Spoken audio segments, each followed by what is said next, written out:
Hi, everyone. We're going to do a couple of textual searches, a couple of proximity searches based on Bell and the Dragon. So to go from the start here, I come into the TLG, I go full corpus of home, canon, text search. I'm going to go text search of simple proximity or advanced proximity. I'm going to go proximity. I'm going to do two searches, one with a lemma and one with a textual search. I'll show you the advantage of the textual search first.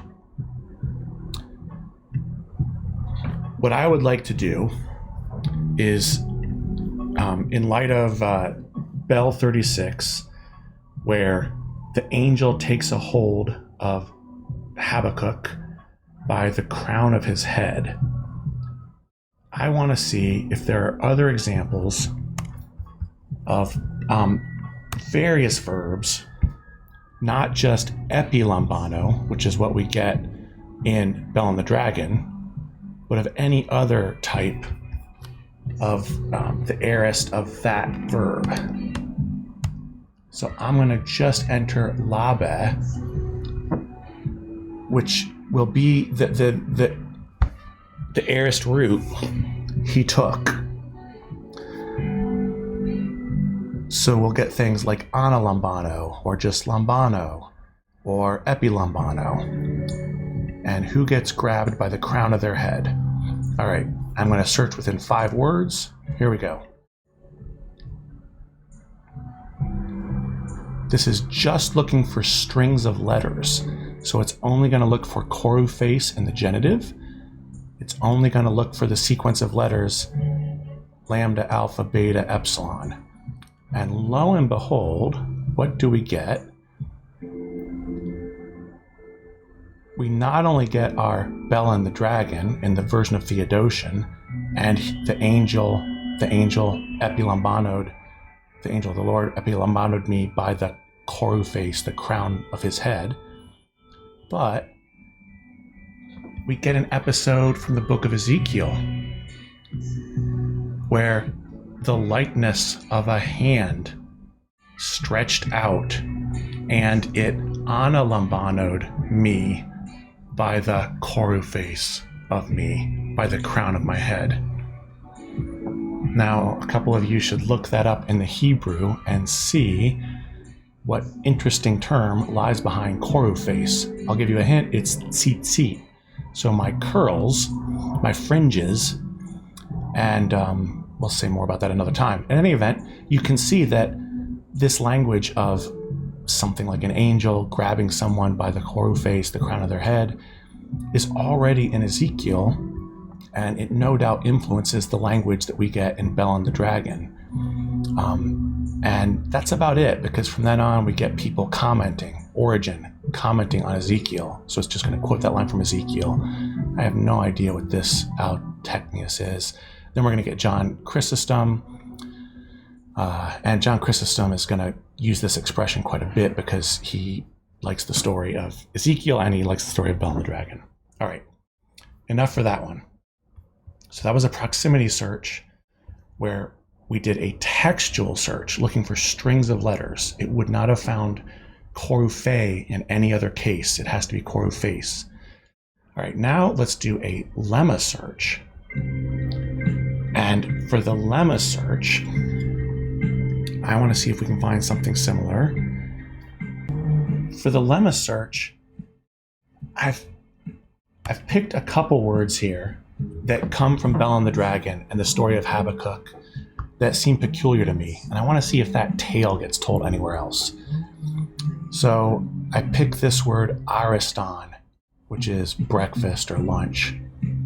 And second, I'm going to pick the name Daniel. And so here's Daniel. And that's going to, by being a lemma search, it's going to find these words in any case. And finally, I want to pick the word. This story kind of weirdly highlights the harvesters, right? Habakkuk was going to take food to the Theristice. So I'm going to pick this word harvester. Breakfast, Daniel, and a harvester. And I don't think those are going to happen. They may not even happen within Bell and the Dragon within 5 words. So those are rare enough, and I've got 3 words, not just 2. I think the maximum proximity you can do is 20, maybe you can do 30. I'm going to see if these occur within 20 words of each other. All right, here goes.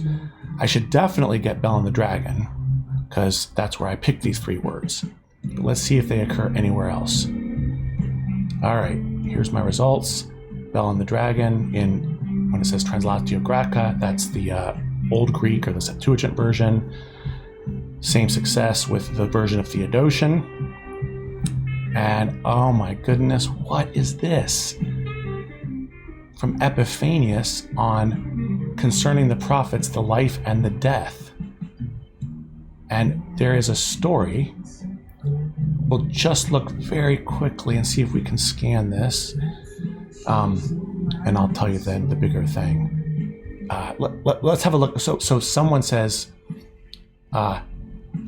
apenenkate, to eat to the harvesters, and being in Babylon, and giving breakfast to Daniel at the lakon, the den or the pit of the lions.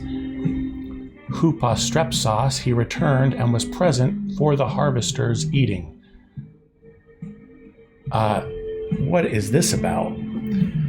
Let's have a quick look and just see who they're talking about. And I'll just tell you, this is from a work called On the Lives of the Prophets. Oh my goodness. This is about Habakkuk the prophet. This one was from the field of wherever, from the tribe of Simeon. That's all made up because the book of Habakkuk doesn't say where Habakkuk is from, and blah, blah, blah. And lo and behold, he went to a distant land. He was used to giving the workers in his field, and because he sowed some barley. And when he hapsen, you recognize that word from Bell and the Dragon?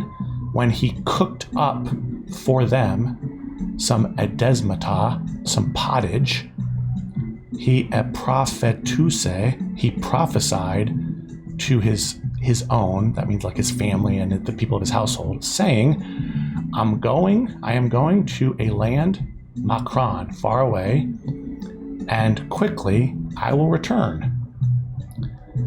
Aeon de braduno, but if I tarry, you give the harvesters something to eat. And then he goes to Babylon, suddenly gives Daniel breakfast, and is back in time for lunch. So what we realize is this same story that we have in Bell and the Dragon 33 to 39 also occurs without an angel appearing. No angel. We don't know how Habakkuk got there and back. But it also occurs in a work called The Lives of the Prophets. And I send you a translation of that so you can see how it works. Anyway, how did we get here? I looked for 3 words as lemmas. So I didn't have to get breakfast in the right form, or Daniel in the right form, or harvesters in the right form. It was looking for any story that had those 3 words. Hopefully that makes sense.